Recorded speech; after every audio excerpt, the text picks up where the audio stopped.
دوستو موت ایک وہ اٹل حقیقت ہے جس کو جھٹلایا نہیں جا سکتا۔ موت صرف مرنے کا نام نہیں بلکہ اپنے خالق مالک رازق سے ملنے کا ایک ذریعہ ہے۔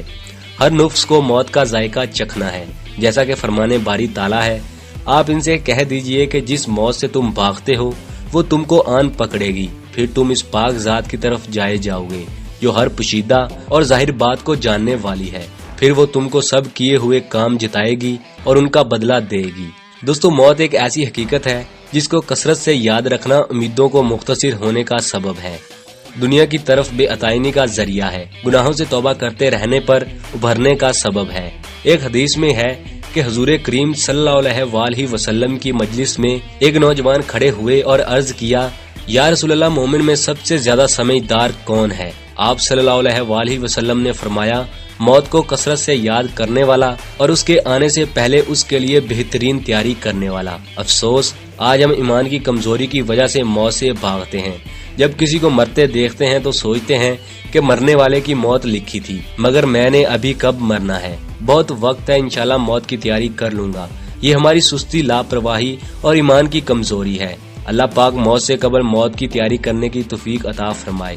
دوستو ایک ایسا ہی شخص جو موت سے بچ زندہ رہنا چاہتا تھا، جس کو دنیا مائیکل جیکسن کے نام سے جانتی تھی۔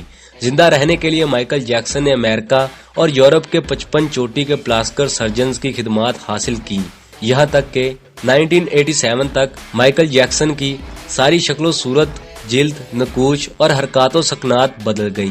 سیاہ فوم مائیکل جیکسن کی جگہ سفید رنگت والا خوبصورت اور نسوانی نقوش کا مالک مائیکل جیکسن دنیا کے سامنے آ گیا۔ گورے مائیکل جیکسن کی پہلی البم 1987 میں بیڈ کے نام سے اپنی تیسری البم جاری کی۔ یہ گورے مائیکل جیکسن کی پہلی البم تھی۔ یہ البم بھی کامیاب ہوئی اور اس کی 3 کروڑ کاپیاں فروخت ہوئیں۔ اس البم کے بعد اس نے اپنا پہلا سولو ٹور شروع کیا۔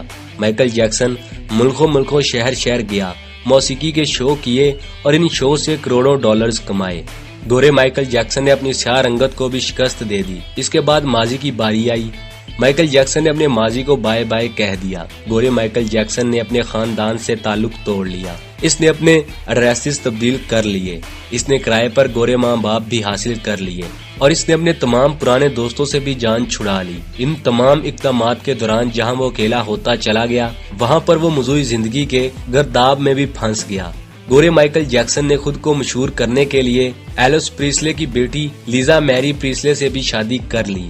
اس نے یورپ میں اپنے بڑے بڑے مجسمے بھی لگوا دیے۔ اس نے بڑی حد تک اپنے ماضی سے بھی جان چھڑا لی۔ لہٰذا گورے مائیکل جیکسن کی آخری نفرت یا خواہش کی باری تھی۔ وہ 150 سال تک زندہ رہنا چاہتا تھا۔ موت سے بچ کر زندہ رہنے کے لیے گورے مائیکل جیکسن نے کیا کیا جتن کیے، انسانی عقل سوچ کر دنگ رہ جاتی ہے۔ مائیکل جیکسن طویل عمر پانے کے لیے دلچسپ حرکتیں کرتا تھا۔ مثلاً وہ رات کو آکسیجن ٹینٹ میں سوتا تھا۔ وہ جراثیم، وائرس اور بیماریوں کے اثرات سے بچنے کے لیے دستانے پہن کر لوگوں سے ہاتھ ملاتا تھا۔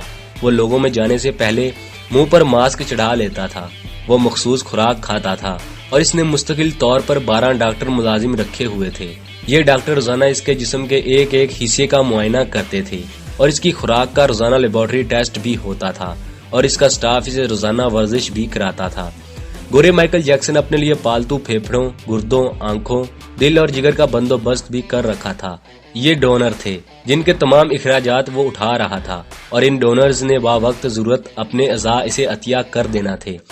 چنانچہ اسے یقین تھا کہ وہ 150 سال تک زندہ رہے گا، لیکن پھر 25 جون کی رات آئی۔ اسے سانس لینے میں دشواری پیش آئی۔ ان کے ڈاکٹرز نے ملک بھر کے سینئر ڈاکٹرز کو اس کی رہائش گاہ پر جمع کر لیا۔ یہ ڈاکٹرز اسے موت سے بچانے کے لیے کوششیں کرتے رہے، لیکن ناکام ہوئے تو یہ اسے ہاسپٹل لے گئے اور وہ شخص جس نے 150 سال کی منصوبہ بندی کر رکھی تھی، جو ننگے پاؤں زمین پر نہیں چلتا تھا، جو کسی سے ہاتھ ملانے سے پہلے دستانے چڑھا لیتا تھا، جس کے گھر میں روزانہ جراثیم کش ادویات چھڑکی جاتی تھی اور جس نے 25 برس تک کوئی ایسی چیز نہیں کھائی تھی جس سے ڈاکٹروں نے اسے منع کیا تھا، وہ شخص 50 سال کی عمر میں صرف 30 منٹ میں انتقال کر گیا۔ اس کی روح چٹکی کے دورانیے میں جسم سے پرواز کر گئی۔ مائیکل جیکسن کے انتقال کی خبر گوگل پر 10 منٹ میں 8 لاکھ لوگوں نے پڑھی۔ یہ گوگل کی تاریخ کا ریکارڈ تھا اور اس ہیوی ٹریفک کی وجہ سے گوگل کا سسٹم بیٹھ گیا اور کمپنی کو 25 منٹ تک اپنے صارفین سے معذرت کرنا پڑی۔ مائیکل جیکسن کا پوسٹ مارٹم ہوا تو پتہ چلا احتیاط کی وجہ سے اس کا جسم ڈھانچہ بن چکا تھا، وہ سر سے گنجا تھا، اس کی پسلیاں ٹوٹی ہوئی تھی، اس کے کوہلے، کندھے، پسلیاں اور ٹانگوں پر سوئیوں کے بے تحاشا نشان تھے۔ وہ پلاسٹر سرجری کی وجہ سے پین کلرز کا محتاج بن چکا تھا، چنانچہ وہ روزانہ درجنوں انجیکشن لگواتا تھا، لیکن یہ انجیکشنز، یہ احتیاط اور یہ ڈاکٹرز بھی اسے موت سے نہیں بچا سکے، اور وہ ایک دن چپ چاپ اس جہاں شفٹ ہو گیا جس میں ہر زندہ شخص نے پہنچنا ہے، اور یوں اس کی آخری خواہش پوری نہ ہو سکی۔ مائیکل جیکسن کی موت ایک اعلان ہے۔ انسان پوری دنیا کو فتح کر سکتا ہے، لیکن وہ اپنے مقدر کو شکست نہیں دے سکتا۔ وہ موت اور اس موت کو لکھنے والے کا مقابلہ نہیں کر سکتا، چنانچہ کوئی راک سٹار ہو یا کوئی فرعون۔ وہ 2 ٹن مٹی کے بوجھ سے نہیں بچ سکتا، وہ قبر کو شکست نہیں دے سکتا۔ لیکن حیرت ہے، ہم مائیکل جیکسن کے انجام کے بعد بھی خود کو فولاد کا انسان سمجھ رہے ہیں۔ ہمارا خیال ہے ہم موت کو دھوکہ دے دیں گے، ہم 150 سال تک ضرور زندہ رہیں۔ گورے مائیکل جیکسن کی موت ایک لمحہ فکریہ ہے، ایک عبرت ہے۔ اللہ پاک سے دعا ہے، یا اللہ نبی کریم غفور و رحیم صلی اللہ علیہ وآلہ وسلم کے وسیلے سے موت کی تیاری کرنے کی توفیق عطا فرما، موت کے وقت دیدار مصطفیٰ صلی اللہ علیہ وآلہ وسلم نصیب فرما، اور حالت ایمان میں موت نصیب فرما، آمین ثم آمین۔ دوستو کیسی لگی آپ کو یہ ویڈیو؟ کمنٹ باکس میں ضرور بتائیے گا۔